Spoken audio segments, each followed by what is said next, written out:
अय्या, फुग्यानं खेळायला लहानच नाही रे दादा तू. कुणी बघितलं तर हसतील ना. इंजिनियर व्हायचास तू आता आणि असा फुग्यानं खेळतोस. महादेवाच्या मुलांबरोबर गोविंदा फुगा घेऊन खेळत होता. त्याला बघून सखू मोठ्यानं हसून असं म्हणाली, पण गोविंदानं तिच्या म्हणण्याकडे बिलकुल लक्ष दिलं नाही. त्या लहान मुलांप्रमाणे तोंडात फुगा घालून तो फुगवीत होता. मधून मधून एक नवा फुगा घेऊन त्यात पाणी भरायला त्याला हौस वाटत होती आणि पाणी भरून गच्च झालेला फुगा कुणातरी मुलावर आपटून तो फोडण्यात त्याला आनंद वाटत होता. फुग्यातील पाणी अंगावर पडलं की बाकीची मुलंही तसंच करून गोविंदाला भेजवू पाहत होती. सखूला आपल्या भावानं आता मोठं झाल्यावर असला खेळ खेळू नये असं मनापासून वाटत होतं. म्हणून ती गोविंदाच्या हातातील फुगा खस्तीशी ओढून घेऊन रागानं म्हणाली, कमालच केलीस की दादा, शाब्बास. विजारीच्या खिशातला दुसरा फुगा काढून घेत गोविंदा हसला आणि म्हणाला, यात कसली बुवा कमाल? कमाल नाही तर काय, आता लहान का आहेस तू? मग छान, अगदी कुक्कुलं बाळ आहेस हो.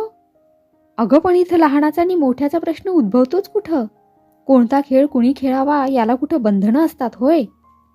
म्हणजे उद्या तू भावली घेऊन देखील खेळायला लागशील, मग बिघडलं कुठं त्यात? आता कोणती भावली म्हणशील तर? अय्या, थांब हो, आईला सांगते. फुग्यानं खेळतो म्हणून होय? खुशाल सांग. मी काही इथंच खेळतोय असं नाही. आमच्या कॉलेजात आम्ही नेहमीच खेळतो फुग्यानं, अगदी तुझा राजेंद्र सुद्धा. खरंच? आणि अगं, आम्ही या खेळाला डाकिंग म्हणतो. रोज अभ्यास करून कंटाळा आला की आमचा खेळ सुरू झालाच म्हणून समज. वरच्या मजल्यावर उभं राहून खालच्या बाजूनं फिरकणारा विद्यार्थी दिसला रे दिसला की फुगा फेकला गेलाच, आणि मग तो भिजला की तोही दुसऱ्यावर तोच प्रयोग करतो. अगं बाई, मग कुणी रागवत नाही? छे, रागावणारा कुणी भेटला तर त्याला सुद्धा हाच प्रसाद मिळतो. मग रागावणारा रेक्टर का असे ना. छान. आणि मग? मग काय, काही नाही. आमचा खेळ आपला काही झालं तरी चालूच. किती मजा वाटते म्हणतेस? राजेंद्रला विचार, यात काय गंमत असते ती. एवढं बोलून गोविंदानं पाण्याचा तांब्या हातात घेतला आणि फुग्यात पाणी भरायला सुरुवात केली. तितक्यात महादेवाच्या अशोकला बोलवायला म्हणून एक त्याच्याच वयाचा मुलगा पळत पळत तिथं येत म्हणाला, अरे पळा, पाहुणा आला. आणि आल्या वेगानंच तो परतलाही. आलोच हं, असं गोविंदाला बजावून अशोकनं आपल्या हातातील फुगा गोविंदाच्या अंगावर फेकला आणि तो त्या मुलाच्या दिशेनं पळून गेला. त्यावेळी लक्ष्मी माहेरी आली होती. मध्यंतरी तिचा गर्भपात एकाएकीच झाल्यामुळं तिला फार थकवा आला होता. म्हणून तिच्या आईनं मोठ्या आग्रहानं तिला आपल्या घरी आणली होती. सुट्टी असल्यामुळं त्यावेळी सखूबरोबरच गोविंदाही आजोळी आला होता. लक्ष्मीचं माहेर म्हणजे पत्री सरकारच्या राज्यातील एक प्रमुख खेडेगाव.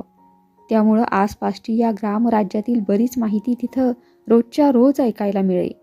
आज कुणाचा खून झाला, उद्या कुणाच्या घरी दरोडा पडला, परवा कुणाला तरी पत्र्या मारल्या, तर तेरवा कुठंतरी मोटार नाही तर रेल्वे लुटली. अशा कितीतरी बातम्या तिथं दर एक तासाला नव्या नव्या प्रकारात ऐकायला मिळत. त्यावेळी धान्य गावाबाहेर जाता कामा नये आणि कुणी बाहेरून आपल्या गावात दारू आणता कामा नये, असा हा ग्रामराज्याचा प्रमुख नियम ठरलेला असे. त्या नियमाला झुगारून कुणी गावाबाहेर धान्य चोरून नेताना दिसलं किंवा कुणी लपतछपत दारूची बाटली 7 पडद्यात घालून गावात येताना दिसलं की गावातील मुलं, पाहुणा आला, पळा रे, असं म्हणत आपल्या सहकार्यांना बोलावून त्या माणसावर तुटून पडत. अशावेळी त्या माणसाची किती त्रेधा उडून जात असे ते सांगणं शब्दापलीकडचं होऊन जाई. 10-15 मुलांच्या तावडीत सापडलेला एकटा दुकटा माणूस मुकाट्यानं आपला गुन्हा कबूल करून स्वतःची सुटका कशीबशी करून घेई, त्याशिवाय त्याला गत्यंतरच उरत नसे. तसं नाही केलं तर पत्र्या मारण्याची धमकी आणि त्याच्या पाठोपाठ प्रत्यक्ष त्याची अंमलबजावणीही घडत असल्यामुळं गुन्हा केलेला माणूस बोबडी वळून जाण्या इतपत घाबरून जाई. आणि असं काही गावाच्या वेशीजवळ घडलं की ती सारी मुलं गावभर कदम कदम बढाये जा हे आझाद हिंद सेनेचं रणगीत गात फेरी काढीत.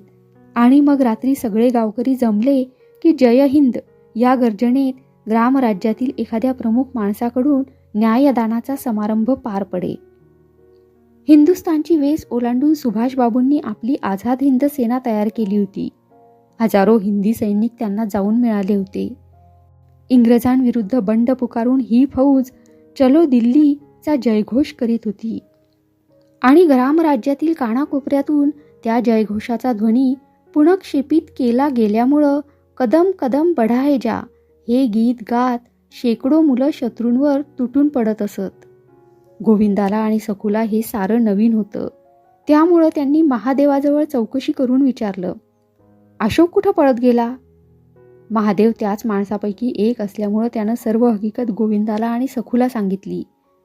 तो एक एक रोमांचकारी प्रसंग ऐकून त्यांना नवल वाटलं, आश्चर्यही वाटलं आणि म्हणून त्यांनी रोज त्या ग्रामराज्यातील थोडी थोडी माहिती मिळवायला प्रारंभ केला.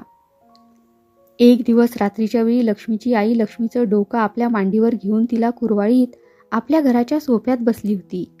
त्यावेळी लक्ष्मीची आई म्हणाली, भूमिगत माणसासनी रोजच्या रोज वाटल ते जेवण मिळतं, त्यासनी कशाचा ग घोर? कुठं बी खात्यात, काय बी खात्यात आणि वाट फुटल तिकडं जात्यात बी. पर हिकडचं तिकडं होईल म्हणशील तर आहा छा काय भागायचं नाही ते. अगं बायकासनी ह्यांचा कसला तो तरास नाही. कित्येकीचं नवरं ताळ्यात आणून संसार राखायला लावलाय नव्ह. पत्रीच्या म्यानं सारं जिथल्या तिथं होतं या बघ.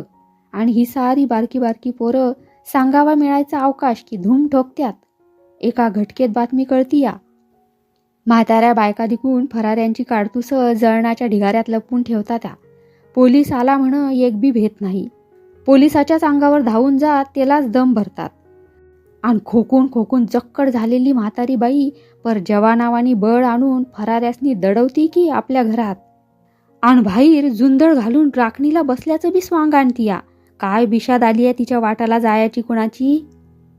लक्ष्मी लक्ष देऊन हे सारं ऐकत होती. हे सांगताना तिच्या आईच्या ठिकाणी आढळणारा उत्साह तिच्या नजरेतून निसटत नव्हता. ग्रामराज्यातील अशा बऱ्याच गोष्टी ऐकल्यावर एकदा ती महादेवाला सहज म्हणाली, ह्या भानगडीत बायका देखील भाग घेतात म्हणे? हो हो, न घ्यायला काय झालं?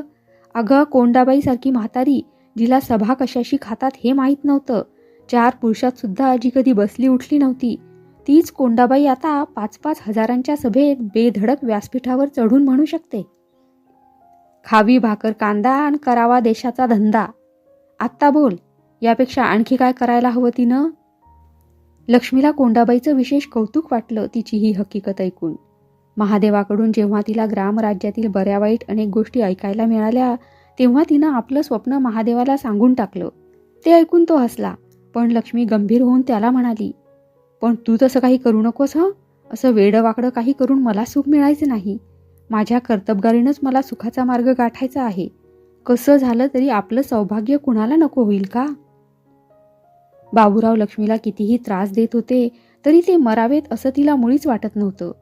हे तिचं म्हणणं लक्षात घेऊनच महादेव म्हणाला, असला नवरा करायचा काय तरी असून? कवडीचं तरी सुख मिळालंय तुला कधी? निदान पत्री मारायची थाप तरी जाऊ देत त्याच्या कानावर.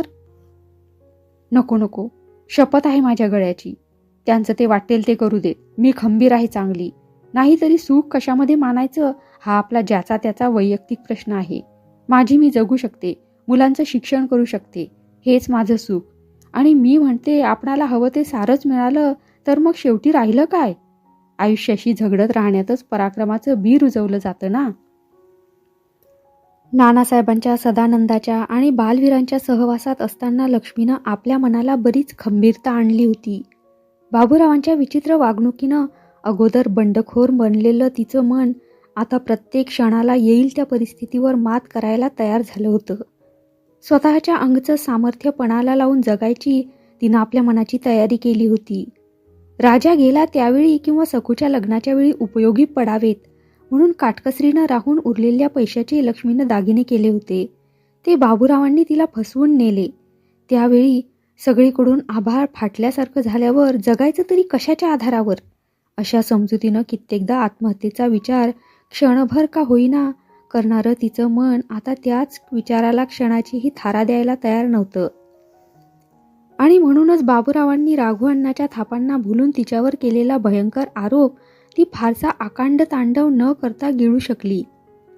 त्यावेळी नानासाहेबांनाच तिनं उलट म्हटलं होतं की समाजाच्या बडबडीला भीक घालण्याइतपत आपलं मन आता कमकुवत राहिलं नाही.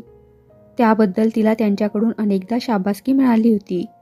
हळूहळू आपल्या विचारात क्रांती होत असल्याचा आनंद तिला अनुभवता येत होता. आपलं आयुष्य आणखी बंडखोरपणानं जाईल तर हवंच, अशी आता लक्ष्मीच्या मनाची बैठक तयार झाली होती. त्यामुळं नानासाहेब राजपूत म्हणून त्यांनी आपल्या पद्धतीनुसार रक्षाबंधनाच्या वेळी तिच्या हातात घातलेल्या स्काउटचा बिल्ला, जागोजागी कोरलेल्या बांगड्या तिनं अजून हातात ठेवल्या होत्या. त्याबद्दल तिनं निर्भयपणानं बाबूरावांना उत्तरं दिली होती आणि एकदा त्या बळजबरीनं काढून घेताना तिनं बाबूरावांना जोराचा प्रतिकारही केला होता. आणि आता त्याच नानासाहेबांच्या बायकोनं तिच्याकडे साशंक मनानं पाहायला सुरुवात केल्यावर तिनं त्याच क्षणाला पाटीलमाळा सोडून आपल्या आईकडे धाव घेतली होती. मनातील गैरसमज नाहीसा व्हावा म्हणून तिनं निर्मलाबाईंना आवर्जून पत्रही टाकलं होतं आणि खऱ्या वस्तुस्थितीची जाणीव झाल्यावर आपला समज चुकीचा झाला असल्याचं दिलगिरी व्यक्त करणारं त्यांचं उलट पत्रही तिला मिळालं होतं. पण आता काही झालं तरी ती पुन्हा राहायला म्हणून तिथं जाणार नव्हती. तिनं हा निश्चय अगदी पक्का करून टाकला होता. तसं करताना ज्यांनी ऐनवेळी आपणाला आश्रय दिला त्या सदानंदाला आणि नानासाहेबांना ती विसरू शकत नव्हती. उलट तिथं राहायचा मोह तिनं आवरला होता, तो केवळ त्यांना आपला त्रास होऊ नये याच हेतूनं. 10-15 दिवस माहेरी काढल्यानंतर लक्ष्मीनं गोविंदा शिकत होता म्हणून तूर्त पुण्यालाच राहायचा बेत केला. त्याप्रमाणे ती पुण्याला जायला निघाली तेव्हा तिच्या वडिलांनी काही पैसे तिच्याजवळ दिले. फार दिवसांनी माहेरपणाला ती आली होती. त्यामुळं तिच्या मुलांना आणि तिला भरपूर कपडे तिच्या वडिलांनी घेऊन दिले होते. पण त्यांच्याकडून पैसे घ्यायचं मात्र तिला आवडेना, म्हणून ती म्हणाली, नको, पैसे कशाला. सखूचं आणि तिच्या आजोबांचं तिच्या लग्नाबाबत बोलणं झालं होतं. नाही होय करता करता शेवटी सखूनं त्यांना आपण राजेंद्रशी लग्न करणार असल्याचं सांगून टाकलं होतं. तिचा निश्चय तिच्या आजोबांना तितकासा पसंत नसला तरी निदान परकी जात तरी नाही या समजुतीवर त्यांनी तिला होकार दिला होता. राजपूत आणि मराठे मूळचे एकच, त्यामुळं त्यांना सखूच्या निवडीत फारशी चूक दिसली नाही. सखूलाही बदलत्या काळाप्रमाणे आपल्या आजोबांची काळाबरोबर जायची असलेली तयारी बघून आनंद झाला होता. पण लक्ष्मीला यातली काहीच माहिती नसल्यामुळं ती जेव्हा पैसे कशाला असं म्हणाली तेव्हा तिचे वडील हसून म्हणाले, कशाला म्हणजे माझ्या नातीच्या लग्नाला.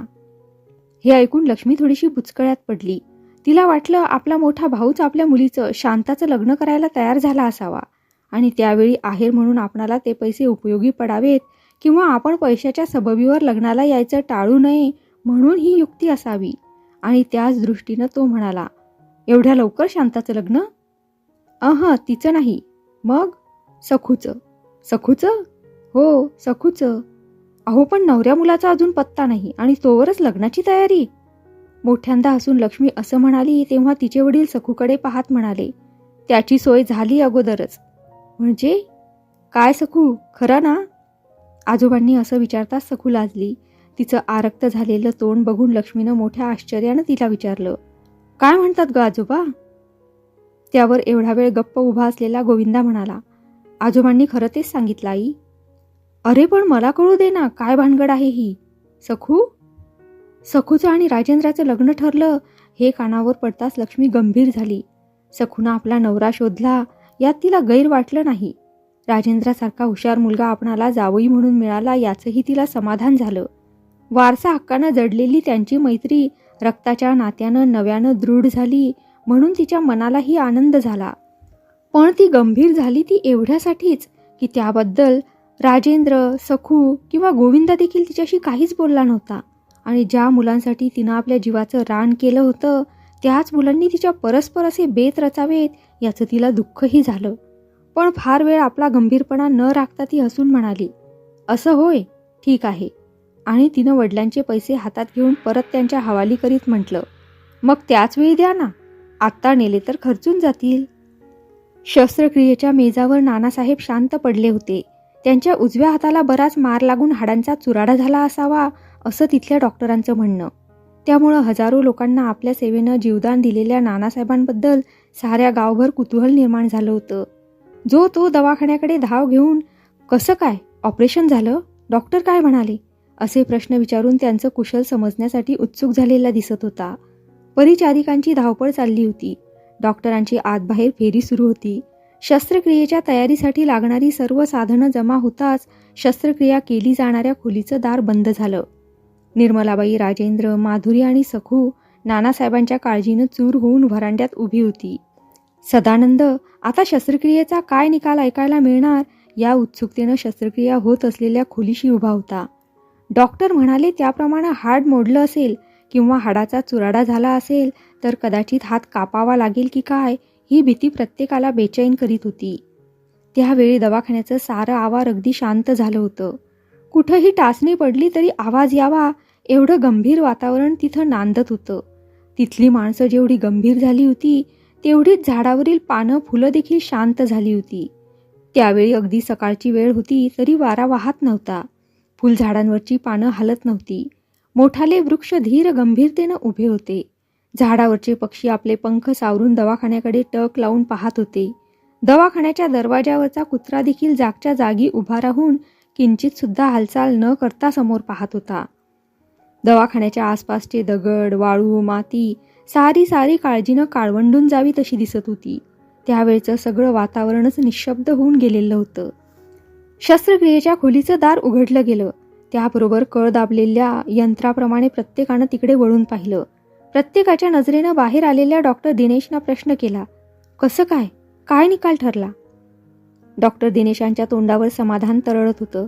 त्यातच निम्म उत्तर मिळाल्यामुळे सदानंद पुढं होऊन म्हणाला, झालं ऑपरेशन. निर्मलाबाई उभ्या होत्या. तिथं येत डॉक्टर दिनेश म्हणाले, आता कसलीच काळजी नाही, सर्व काही व्यवस्थित झालं.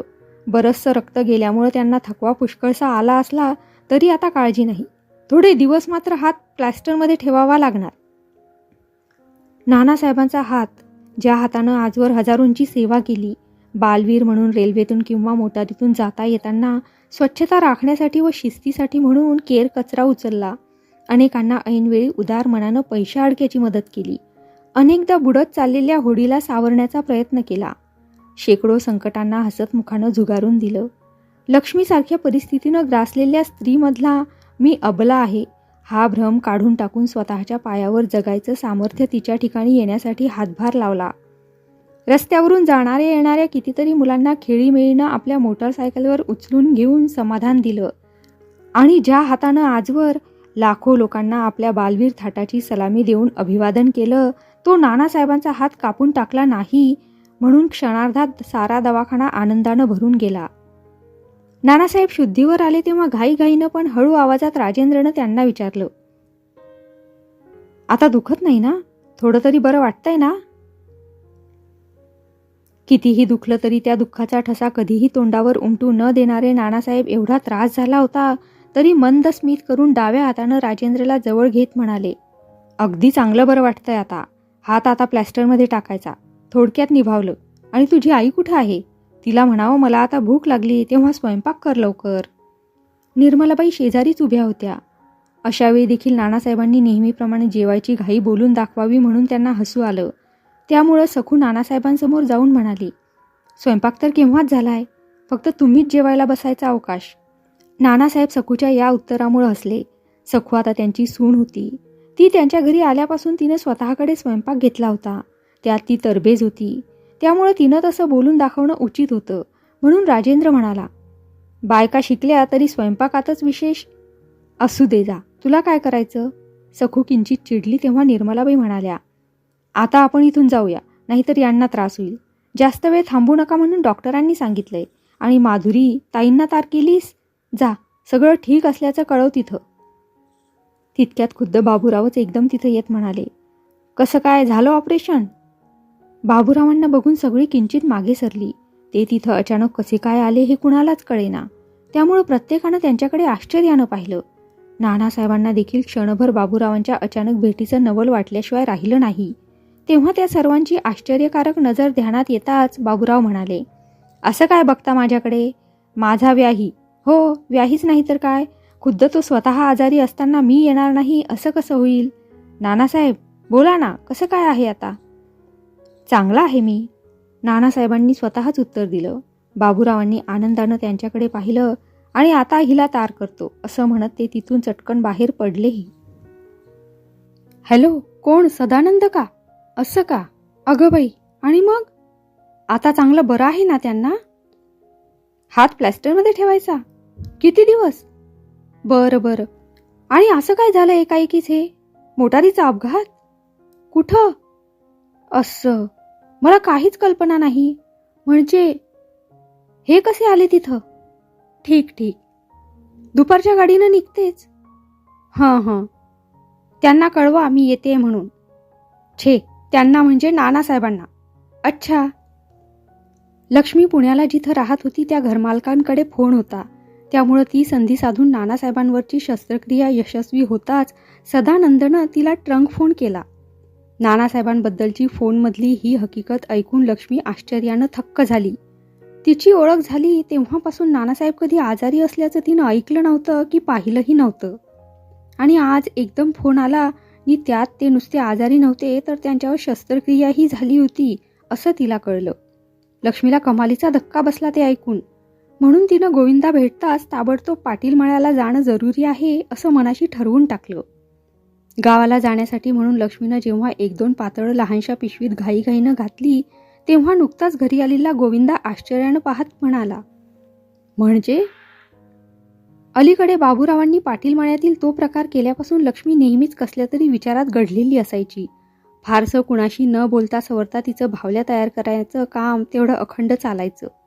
त्यामुळं गोविंदा कुठं बाहेर गेला किंवा कॉलेजात गेला तरी त्याचं सारं लक्ष घरात असायचं.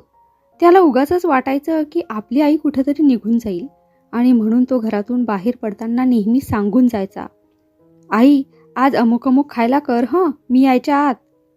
पण आज नेहमीप्रमाणे खाऊ तयार न करता ती कुठंतरी जायच्या तयारीत असलेली बघून तो दचकला. घाबरून गेला. त्यानं भीतच विचारलं, कुठं निघालीस? गोविंदा आपली वाजवीपेक्षा जास्त काळजी घेतो अशी लक्ष्मीची नेहमीच कुरकुर असायची. त्यामुळं ती नेहमीप्रमाणे त्याला जवळ घेत म्हणाली, इतकं घाबरायला काय झालं? आणि तिनं सदानंदच्या फोनवरची सगळी बातमी त्याला सांगून टाकली. नानासाहेबांनी आपल्या आईला किती मदत केली याची गोविंदाला जाणीव होती. त्यांनी त्याला स्वतःला आपल्या मुलाप्रमाणेच कसं वागवलं होतं हेही तो जाणून होता. शिवाय राजेंद्रच्या आणि सखूच्या विवाहानं निर्माण झालेलं नवं नातं तो ओळखून होता. नानासाहेबांची एकंदर वृत्ती त्याच्या ओळखीची होती. अशा वेळी आपण तिथं जायला हवंच हा त्याच्या मनानं चटकन निर्णय घेतला आणि म्हणून तो आपल्या आईला म्हणाला, आता 1-1.5 तासातच तिकडची गाडी आहे, चल पकडूया तीच गाडी.